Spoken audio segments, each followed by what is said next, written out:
untuk pengurusan rekod dan fail ni. Tapi jangan expect saya terror sangat. Saya baru je setahun yang ni lah untuk jadi kerana file ni. Okey, hari ni saya nak sharekan slide saya pengurusan rekod dan file. Okey, yang kepentingan pengurusan file. Yang pertama, surat dan dokumen yang diterima dan diwujudkan oleh jabatan agensi kerajaan dalam menjalankan urusan rasminya hendaklah dikantumkan dalam satu fail yang didaftar menggunakan kulit fail yang ditetapkan. Itu yang pertama. Yang kedua, kepentingan pengurusan fail ni, penggunaan fail ini membolehkan maklumat yang terkandung di dalamnya dikawal dan dicapai dengan cepat dan tepat apabila diperlukan. Dan yang ketiga, fail mestilah diuruskan dengan sistematik mengikut piawaian dan prosedur pengurusan rekod yang ditetapkan oleh Jabatan Arkib Negara. Okey, itu dia kepentingan pengurusan fail. Okey, perkelasan fail. Okey, yang pertama ada dua kategori fail urusan fail urusan am, housekeeping file. Fail urusan am ni ialah fail urusan am mengandungi surat dan dokumen lampiran berkaitan dengan hal pentadbiran, bangunan dan harta, kelengkapan dan bekalan, kewangan dan personal. B. Fail urusan fungsian functional file. Fail urusan fungsian pula mengandungi surat dan lampiran berkaitan dengan fungsi dan aktiviti asas jabatan. Yang kedua, fail terperingkat. Fail terperingkat ni dikelaskan mengikut peringkat keselamatan selaras dengan arahan keselamatan. Fail terperingkat ni kita tahu fail sulit, rahsia dan rahsia besar. Okey, perkelasan perkara dan pengkodan perkelasan perkara dan pengkodan. Okey, yang pertama, setiap fail hendaklah diberi tajuk fail yang membayangkan kandungan fail tersebut. Tajuk fail diberi berdasarkan perkelasan perkara yang berasaskan fungsi dan aktiviti jabatan dan agensi berkenaan. Yang kedua, setiap perkara diberi pengkodan nombor yang nama akan menjadi nombor rujukan fail. Yang ketiga, jabatan dan agensi boleh mendapat khidmat nasihat kepakaran daripada Jabatan Arkib Negara bagi penyediaan perkelasan perkara dan pengkodan. Itu perkelasan perkara dan pengkodan fail. Okey, prosedur pengurusan. Ada 8 je prosedur pengurusan. Yang pertama, pembukaan fail. Yang kedua, fail sementara. Yang ketiga, penyimpanan dan pergerakan fail. Yang keempat, simpan dalam perhatian. Yang kelima, fail timbul, float fail. Yang keenam, sistem pengurusan dokumen dan rekod elektronik. Yang ketujuh, pembangunan sistem aplikasi berkomputer. Dan ke-8, pelepasan fail. Okey, kita tengok pembukaan fail. Yang pertama, untuk pembukaan fail ni, sesuatu dokumen diterima atau diwujudkan dan fail mengenainya belum ada, maka fail baru hendaklah dibuka.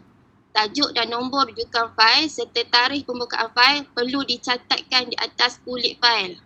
Fail yang dibuka ini hendaklah didaftarkan dalam daftar fail jabatan. Yang kedua, setiap fail mestilah mengandungi kertas minit dan kandungan surat dan dokumen lampiran yang disusun seturut mengikut tarikh transaksi.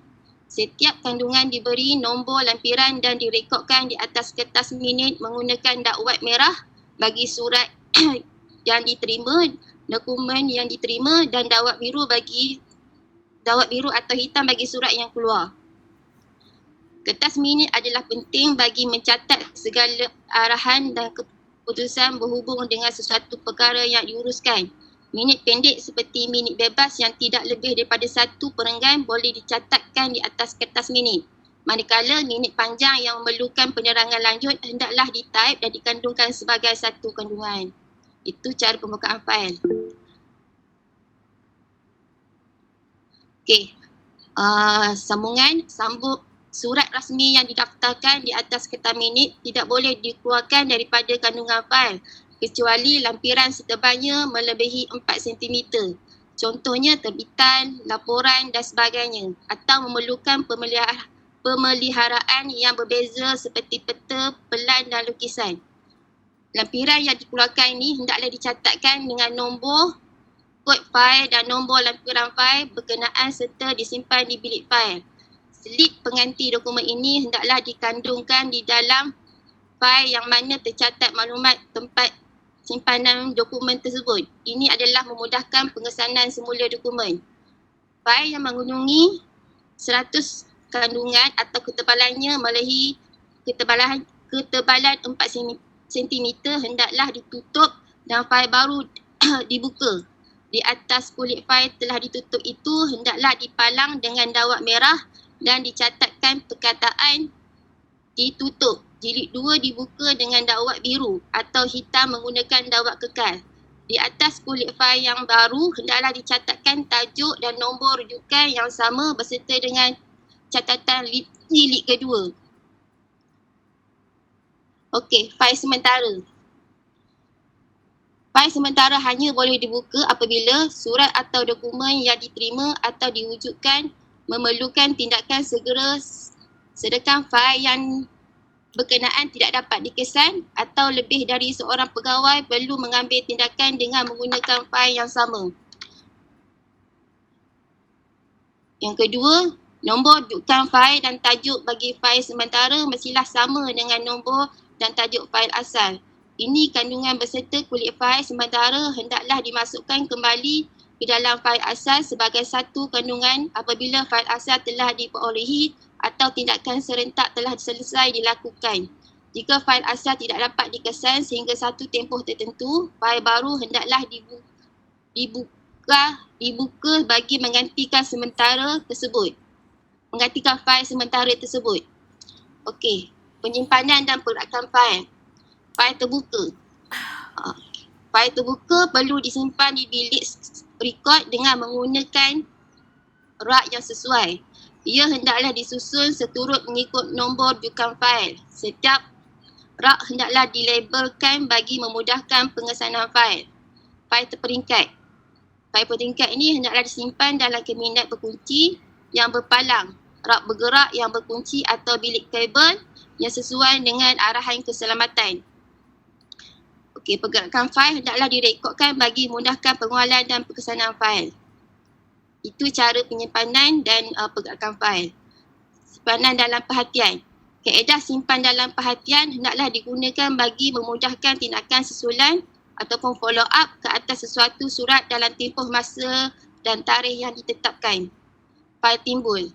Fail timbul boleh digunakan bagi memaklumkan ketua jabatan, pegawai-pegawai, penyelia atau pegawai-pegawai atasan mengenai sesuatu tindakan yang telah diambil. Okey, satu lagi, sekiranya pengedaran maklumat di jabatan dan agensi menggunakan teknologi maklumat dan komunikasi ICT, fail timbul tidak diperlukan. Okey, itu fail timbul. Sistem pengurusan dokumen dan rekod elektronik. Satu, selaras dengan perkembangan ICT, jabatan dan agensi digalakkan membangunkan aplikasi bagi menguruskan maklumat dan rekod di jabatan. Yang kedua, sistem pengurusan maklumat dan rekod elektronik membolehkan penyimpanan dan capaian maklumat dan rekod secara maya, virtual. Pembangunan sistem aplikasi berkomputer. Jabatan dan agensi hendaklah mendapatkan nasihat Jabatan Arkib Negara bagi membangunkan sistem aplikasi berkomputer bagi memastikan rekod elektronik yang diwujudkan, disenggara dan dilupuskan mengikut piawaian kearkiban. Pelurusan fail. Pelurusan fail adalah jabatan dan agensi hendaklah mendapatkan nasihat Jabatan Arkib Negara sebelum melaksanakan pelurusan fail. Okey, ini contoh fail lah. Contoh fail terbuka, fail sulit, fail rahsia besar.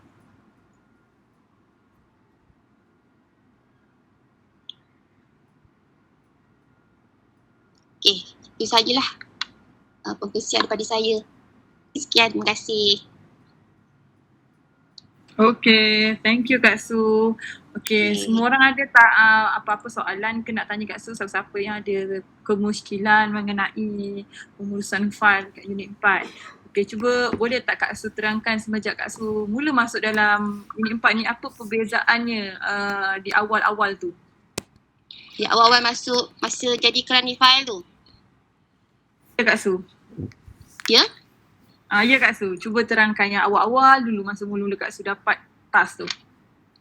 bila Kak Su dapat task tu rasa macam berdebar jugalah kan, sebab kita tak pernah buat lagi untuk jaga file ni. Kalau biasa yang minit-minit ataupun filing-filing tu kita biasa, tapi bila kita dah jadi kerana file ni, kita kena alert lah tentang file ni, file tutup, file buka, lepas tu dia punya nak buka file tu macam mana, sebab Kak Su tak ada pengalaman lagi. Tapi Alhamdulillah lah, dah hampir setahun ni dia boleh lah catch up. Baik Kak Su, maksudnya salah satu benda baru yang kita belajar dekat unit 4 lah, mungkin kat masa kat jabatan lama mungkin lain belajarnya, mungkin kat sini lain juga caranya, sebab start tahun lepas bulan 8 untuk pengetahuan semua, kita dah start guna Google Drive lah untuk kita rekodkan dengan surat keluar unit pengurusan operasi. Perkara ni sebenarnya dah lama kita bincangkan kita nak buat, tapi tak terbuat-buat. Jadi bila Kak Su masuk, kita start buat lah. Mula-mulanya memang agak susah sebab kita nak retrieve benda yang dah lama kan, dah start berapa tahun zoning, baru kita nak buat secara Google. So kita dah buat 2 tahun, 2020 dan 2021. Alhamdulillah, untuk mencari file tu kita tak payah terus pergi ke bilik file. Kita boleh cari dulu kat Google Drive, dah tahu kedudukannya, baru pergi bilik file. Kan? So saya dah nampak kelebihan dekat situlah. Kalau dulu kita manually terpaksa cari jilid 1 ke, jilid 2 ke, jilid mana?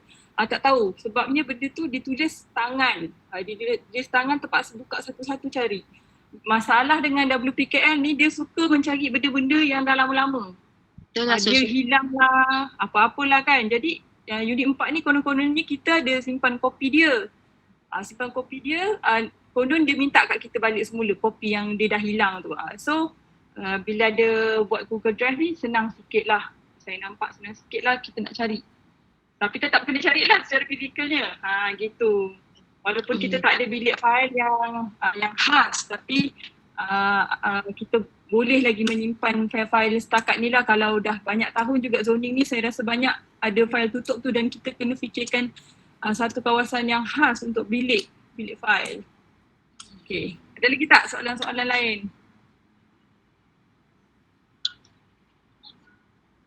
Tuan Fatah, nanti dekat bangunan baru ada tak bilik file?